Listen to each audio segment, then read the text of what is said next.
someone looking at this now knows, oh yeah, this is the result of the evaluation, and this is the ops that were left over.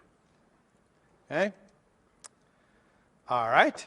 So let's dive in here. The first line of code I'm going to put in this recursive function is the failure line of code, which is return nil ops. Okay? So if I fail, okay, I'm going to try and do my best in here to evaluate these ops you passed me. But if I fail, I'm just going to return my result of nil. Okay? And that's going to be my default, is to return nil. So now I know I failed. So if I run out of operands or I run out of stack, can't find it, for example, it's just going to fall out here and return nil. Okay? So that's good. So what do I need to do here? Well, first thing is I need to make sure I have some ops. So I'm going to check to see if the ops is not empty. Okay? If you've handed me a stack of no ops to evaluate, I can't do that. So I'm just going to return nil. Okay? So that's the very first thing. I've got to make sure I have some ops to work with. Now I'm going to grab the first op off the stack. So in this example, I'm going to grab that x off of here. Okay? I'm going to do that. I'm going to try to do that by saying let op equal ops. Okay? Ops is this argument right here. Okay? That's the ops you told me to work on. And we know how to remove last. Remember removed last from last time? Removes the last thing off an array. And when we are trying to make an array look like a stack, that's how we do it. Okay? We push things by putting things on the end of the array. We pop things by pulling it out. But you can see I got an error there. And it's very important to understand why I have an error here. Okay? So I'm going to click on it.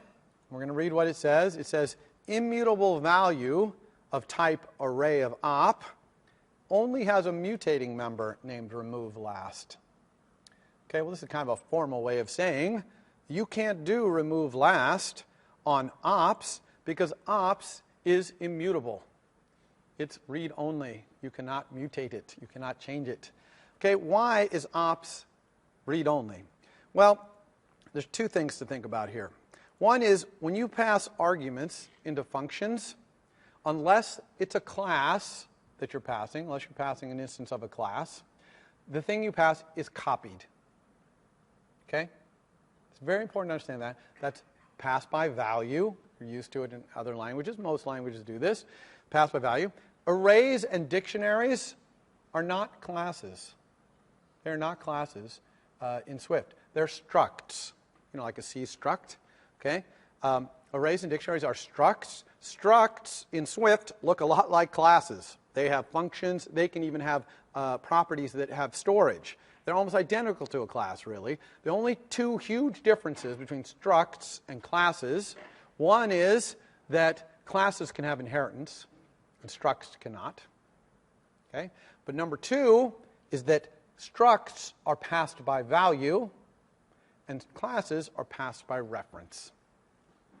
Okay? Very important that you understand that distinction. So structs are usually only used for basic, components like arrays and dictionaries. Even doubles and ints are structs in Swift. Okay? And that's great because that means doubles and ints can have functions on them and things like that, which we'll see as the quarter goes by. But those things are all passed by value. So that's the first thing to understand is that this ops, when I call evaluate, whatever array of ops I pass to it is going to be copied. Okay?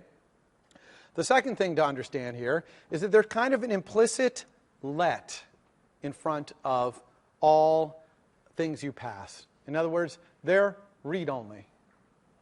Make sense?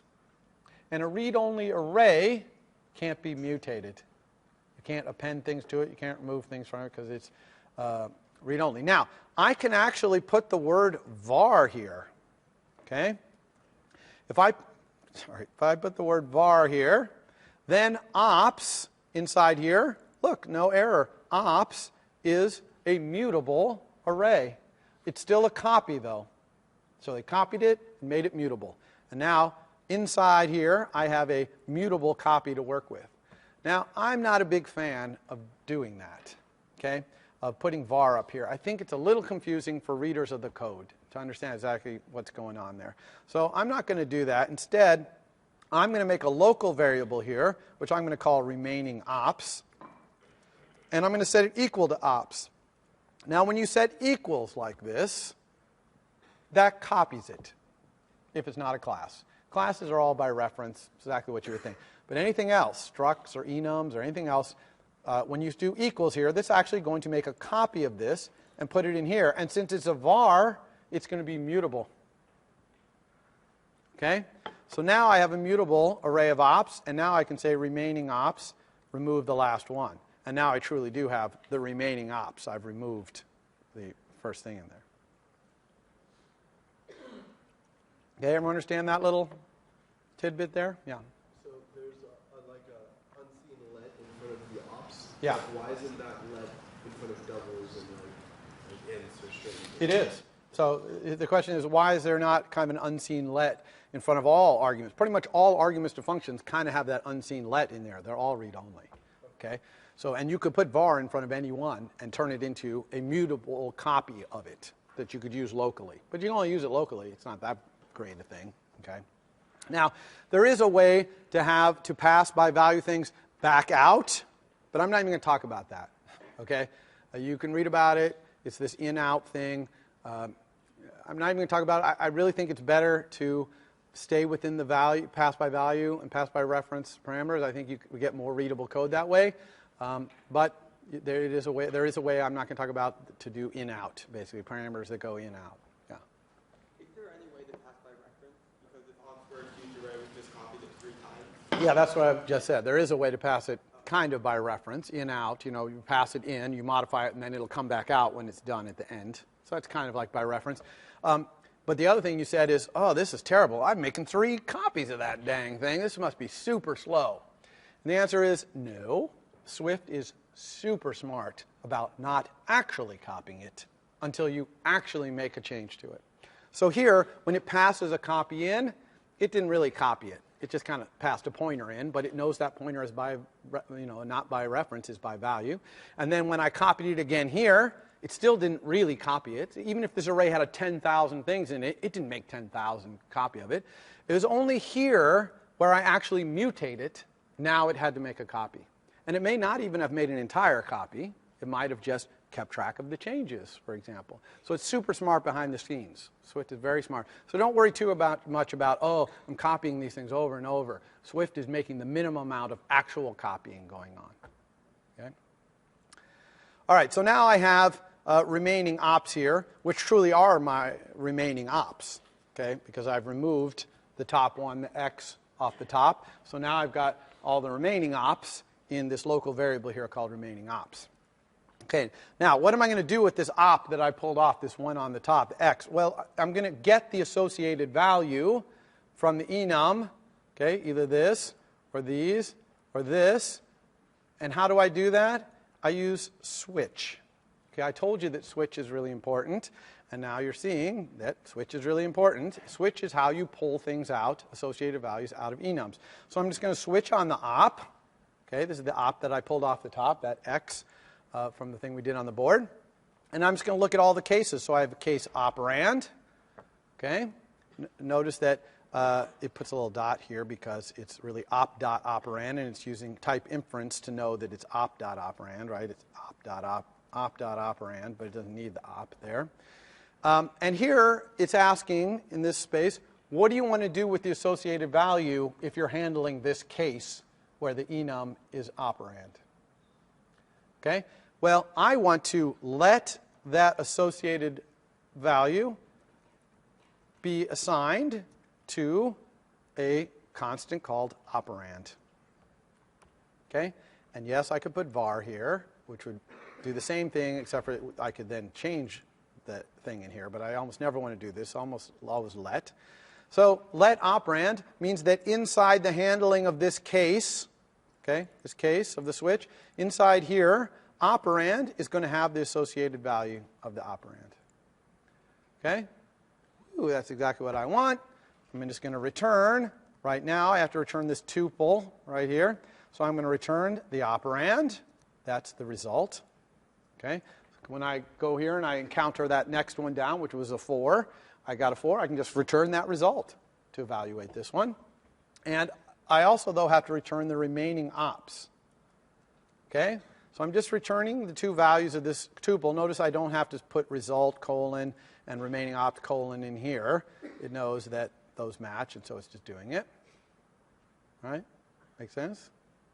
And that's it for operand. That's all I have to do.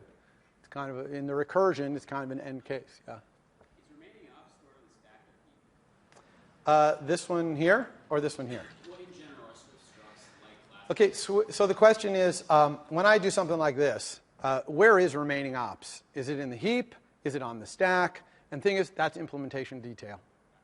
So you don't know, but you don't care. All right, so that's operand. Operand was really, really easy. How about our operation? Let's do unary operation right here. Now, when we handle the case of the unary operation, we don't need that first associated value. That's the symbol, like plus. Okay, well, I'm evaluating here. I don't care what the symbol is. I only care what the function is because I'm going to evaluate the function. So we can actually ignore this by putting an underbar. Okay, underbar in Swift is kind of the universal, I don't care about this thing. Okay, and we're going to see it other places we use it where it's kind of like, I don't really care about that. So you just put an underbar there. That way you don't have to declare a variable with some dumb name or something like that. Just put an underbar, it ignores it. Okay, but I do care about this. I'm going to let that equal the operation that I'm doing. Okay, everyone make sense there? So I'm ignoring the string, but I'm grabbing the operation. So here, what I want to do is return, and I'll try to do it, but I'm not going to be able to. I'm going to say return this operation with its operand, which I don't have, and some remaining ops that are left over after I get its operand. So I need to do some stuff here to be able to return what I want. The first thing I need to do is get the operand. Okay, so I did a unary operation. Let's say it was square root. I need to go back to the stack and pick off the next thing, but I can't just assume that it's a number. It might be more operations, so I have to recurse. So here's where the recursion comes in.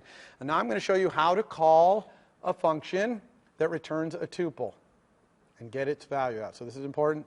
Little example here. So there's two ways to do it. I'm going to do it one way here, which is I'm going to let operand evaluation, which is just a local variable that I'm inventing, equal call evaluate with the remaining ops that I have. Okay, so here I've recursed. Okay, I'm recursing. And I just set it to operand evaluation. Now, let's look at the type of this thing. If I look at its type, you can see that it's a tuple. That's its type. It's a tuple, result, remaining ops. It's this tuple right here. That is the type of this operand evaluation. So now that I have that tuple, it's the result of the evaluation. How do I get the result and the remaining opt out of it? Well, I can get the operand by saying operand evaluation dot result. Okay? So that just this is the tuple. Here I'm getting this value of the tuple out of there. Now what type is this? Anybody? It's an optional. You're pretty safe saying optional when I ask what type it is, aren't you? It's almost always an optional, because I usually don't ask if it's not. But it is indeed an optional double. It's this type right here. Okay, so we need to turn it into a double if we're going to pass it to this operation right here. So I'm going to use if let to turn that into a double. Okay, now I can actually do this because I have the operand. Just got it right here. Okay, this is now a double. See? And I can call this operation right here. And this is the remaining ops, but this has got to be the remaining ops after we recursed. So it's got to be the remaining ops in this operand evaluation. So that's operand evaluation dot remaining ops. Everybody cool with that? So that's it.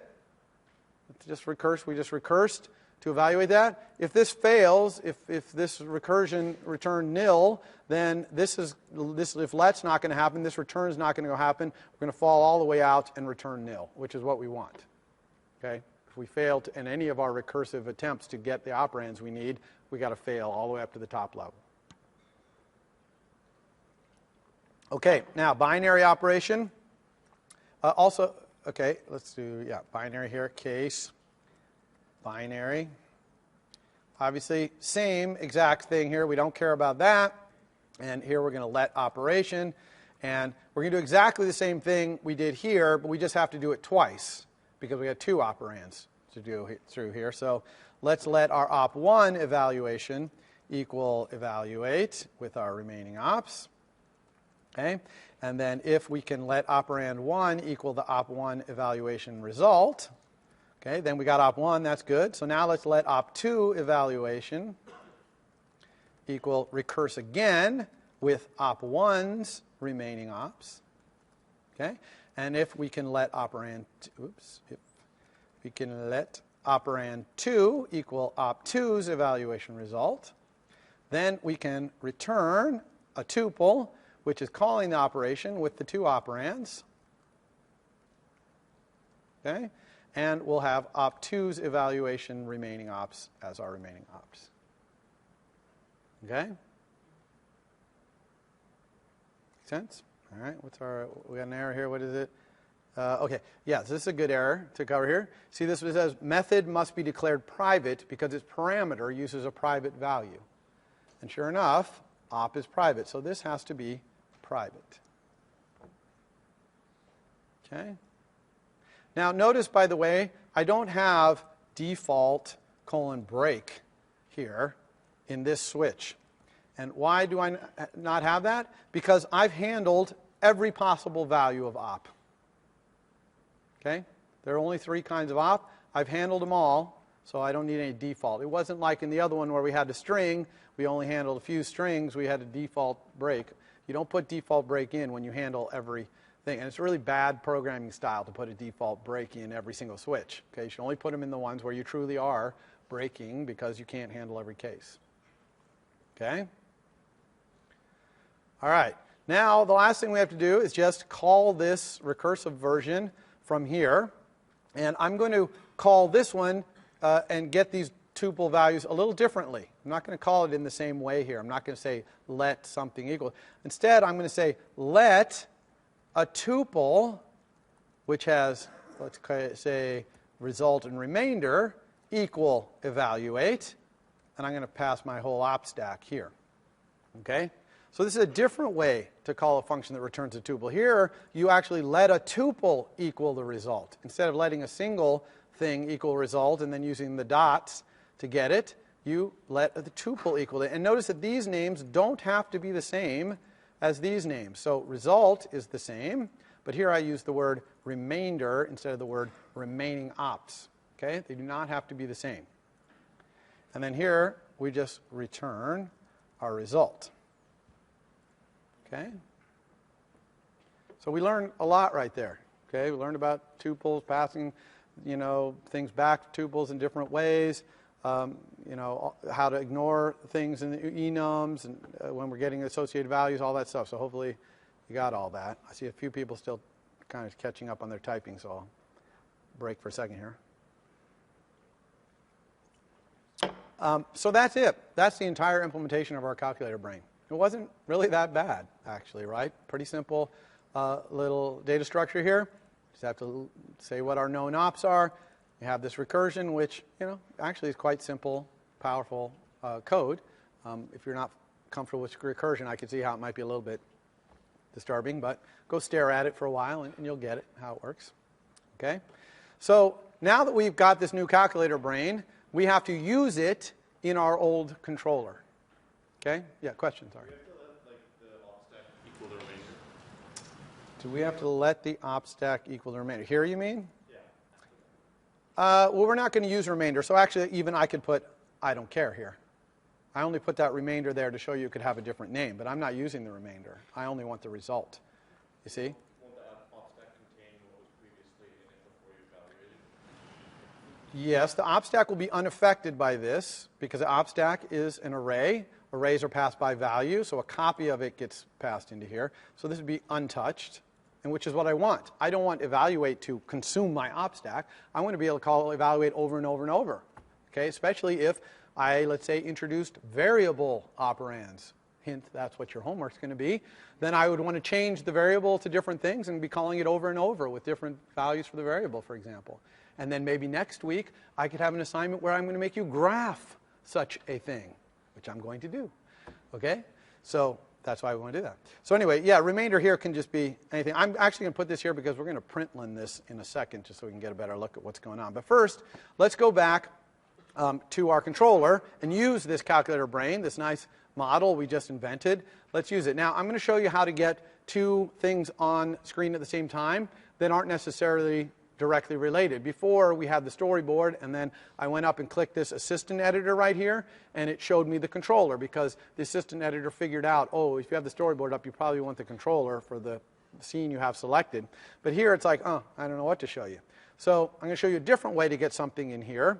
Well, two ways, actually. One is, if you go to this top bar, where it says counterparts, you can mouse down, and you can find all kinds of things about this, like subclasses of this class on the left, superclasses of this class on the left. Of course, it has no superclasses or subclasses. But other things it includes are included by it. You can also just manually go, and we could go over here, for example, and find our view controller and load it up that way. But I'm going to show you a different way than doing that, which is to go over here to your navigator. If you hold down Option and press on a file, like view controller, it will appear on the right. Okay? So Option clicking in here is another good way to put things on the right. Okay? So now here we have our calculator brain on the left, and we have our controller on the right. We are going to rip out all of the stuff in our controller that had to do with being a calculator. Okay? So that's all this stuff right in here. Okay? All this calculating stuff. We don't need any of this because those were only called from there. Okay, so our controller is getting quite simple. Our controller hardly has anything left in it, and that's because the UI only needs this to be controlled. Okay, we also don't need our operand stack because the brain is going to do that. However, we do need a new instance variable here, which is the calculator brain. Okay, and I'm just going to create one like that. This is extremely common. Okay, this is the green arrow that goes from the controller to the model. Remember that in our MVC talk that I did last time, I said that the controller has a green arrow to the model. It can talk to it all at once, say anything at once. This is essentially that green arrow. This is our model right here, and this is the controller. This is how the controller talks to it through this thing we call brain. Okay, you can call it anything you want. And of course, this might be a much more complicated green arrow. It might be a network database that it's connecting to get the data. Okay, but in our case, it's this very simple little brain. Okay, so now we don't need this either down here. This is where we're appending onto the op stack and printing it out, so we don't need that. But we do need in enter to push the operand onto the stack. Okay, so here I'm just going to say that I'm just going to say brain.push operand our display value. Okay. That's the main thing I need to do is just do that. One thing, though, is I also need to update my display. Because when I push this operand, that's going to change the brain. I need to call that evaluate, right? And get the value. So I could call evaluate here, but actually I'm going to go back to my brain, and I'm going to change push operand to return the result of evaluating. Typing today. From internally, so I'm going to return evaluate here, so that every time you push an operand, it'll just return the evaluation. Now, one could argue whether this is the best thing to do, because you might not be interested in the result of evaluating that right now, but it kind of feels to me kind of good, and there's not going to be that many things on the stack. You're not going to usually have calculator brain have 1,000 operations and operands, although you could, but you're not usually going to, so it's probably not a performance issue to have it just return this. And it'll make caller's code, look a little simpler. And if they don't want this return value, then they can just ignore it. They don't have to use it. But I am going to use it. So when I push this operand right here, I'm going to say, I'm going to if let the result equal that, okay, because it's an optional. And if it's not nil, then I'm going to set the display value to the result. So in other words, every time I push an operand, I'm going to up my display value with the evaluation. Make sense? Okay, what if this comes back nil? So I push something on. This is not going to happen probably with push operand, but it might. After your homework, it might. So what if I push it and it comes back nil? Well, now I'm kind of stuck. Okay? This is why in your homework assignment I suggested, wow, wouldn't it be cool if display value took an optional? Right? If display value took and returned an optional, you could put something sensible in the display when you had something that couldn't be evaluated. So in assignment 2, making display value into an optional is going to be a required task. So you might as well do it for homework 1, because you're going to have to do it for homework 2 anyway. Okay? Just wanted to give you more time because I didn't really teach you the things about number formatter and stuff in time for assignment 1, but it's going to be required. And that's because the best I can do here is maybe say display value equals 0. That's really lame, but that's the best I can do. I really want to say display value is nil. Okay?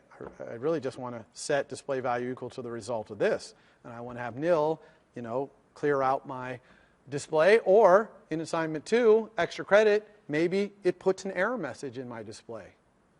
Now that's extra credit, but that would be even better things to put there. Okay? But same thing for performing the operation. Here's our operation right here. And I'm just going to say if I can let the result equal brain's perform operation of the operation that I got off the button, then I'm going to let my display value equal that result. Otherwise, I'm going to do the very lame thing of saying display value equals, value equals 0. Okay? People understand why that's kind of lame? Right? Okay. So that's it. Look at how simple our controller is here. It has almost no code in it. Okay?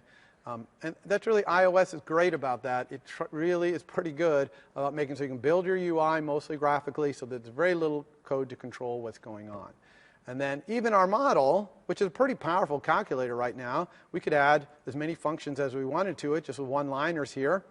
And it would be capable of, evaluating any series of them that's evaluatable. And it's also set up to do your homework, okay, which is to add those variables, to be able to push operands that are variables. The other thing your homework is going to ask you to do is to draw this, okay, the contents of it in a human-readable form, using infix notation like this, with parentheses when necessary, things like that. And that's going to be a lot easier here, too, because you can use recursion to build this as well. Okay? So that's the main 2 things of your homework. That's what they are. All right. So let's see if we broke anything here. All right? So we're going to go up here and run. See if this all still works. Our UI has not changed. You notice I never even opened the storyboard here. Didn't even open the storyboard. Okay, all these changes were pushing things out of the controller into the model. Okay, the communication between the controller and the view has not changed here. So hopefully this is going to work. Let's try 85. Our number entering is still working in our controller. That's good. Enter. Okay, it still says 85. That's good. How about 41 plus? Oh, seems to actually be working. Square root, that's also working. 9 times, excellent. That's working. Now, what if we do something that's not evaluatable? I'm going to press times a whole bunch of times, right? Times, oh, 0. See, that's not really great feedback, okay? But it's not really 0, but it's not good either. So your homework is going to be printing out what's on the stack in a nice form, so you'll be able to see that you have times, and it's going to equal a blank display, and that's going to make sense that it's blank. Okay? All right.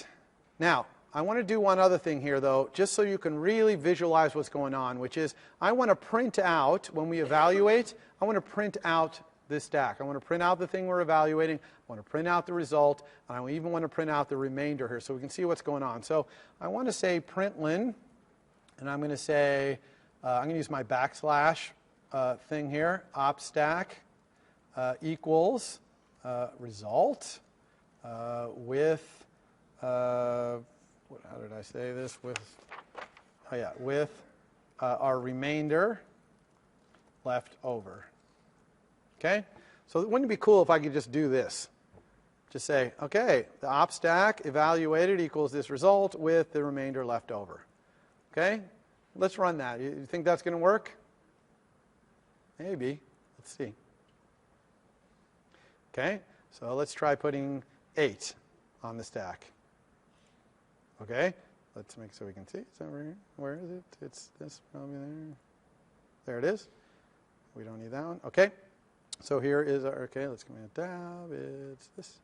Okay, so it said here, enum value in an array equals result of optional 8. That's good. Optional 8 is good with nothing left over. Okay, that's good. Let's go 6, enter. Oh, now we have enum on the stack equals optional 6 with enum left over. Oh, that's not so good. Times enum equals it with, this is terrible. I can't understand what the heck is going on here. Why is this happening? Okay, when you put something in parentheses like this, it tries to convert it to a string. Okay, well the thing that's in here is an array. Arrays know how to convert themselves to strings. What they do is they put open square bracket, then they ask every single thing in the array, convert yourself to a string. Okay, and it puts them here. Well, our op is converting itself to this string, enum value. Okay, that's because the system doesn't really know how to convert it any other way. So it's just saying that's an enum value. It doesn't know how to convert itself to a string. So you see what's going on here? So I'm going to show you how to teach a type to turn itself into a string. Okay, because that's really valuable for debugging. And also might be valuable for your homework. So how are we going to do that? All right. The way you do that is you have to add a computed property to your type. And enums, just like structs and classes, can have properties. Okay? Only computed properties in enums, structs and classes can have properties that are values, like this over here, right? But they can only be computed. You remember a computed property looks like this, var, the name of it.